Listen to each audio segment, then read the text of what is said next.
அரசியல் கட்சிகளிடம் தேர்தல் ஆணையம் பாரபட்சம் காட்டுவதாக பாரதிய ஜனதா கட்சியின் மாநில தலைவர் தமிழிசை சவுந்தரராஜன் குற்றம் சாட்டியிருக்கிறார். சென்னை கமலாலயத்தில் அம்பேத்கர் உருவப்படத்திற்கு மலர் தூவி மரியாதை செலுத்திய பிறகு அவர் தாழ்த்தப்பட்ட மக்கள் கல்வி பெற பாரதிய ஜனதா கட்சி கூடுதல் கவனம் செலுத்துவதாக தெரிவித்தார். பாரதிய ஜனதாவின் தேர்தல் அறிக்கை ஆக்கப்பூர்வமான திட்டங்களை உள்ளடக்கியதாக இருக்கும் என்றும் 3வது வேட்பாளர்கள் பட்டியல் விரைவில் வெளியிடப்படும் என்றும் தெரிவித்தார்.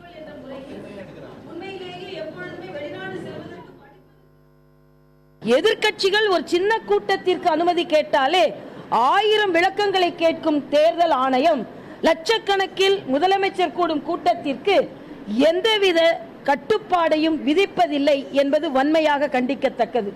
இந்த தேர்தலில் ஒரு சமமான தளம் வேண்டும், அதற்கு தேர்தல் ஆணையம் வழிவகை செய்ய வேண்டும் என்பதையும் நான் கேட்டுக்கொள்கிறேன்.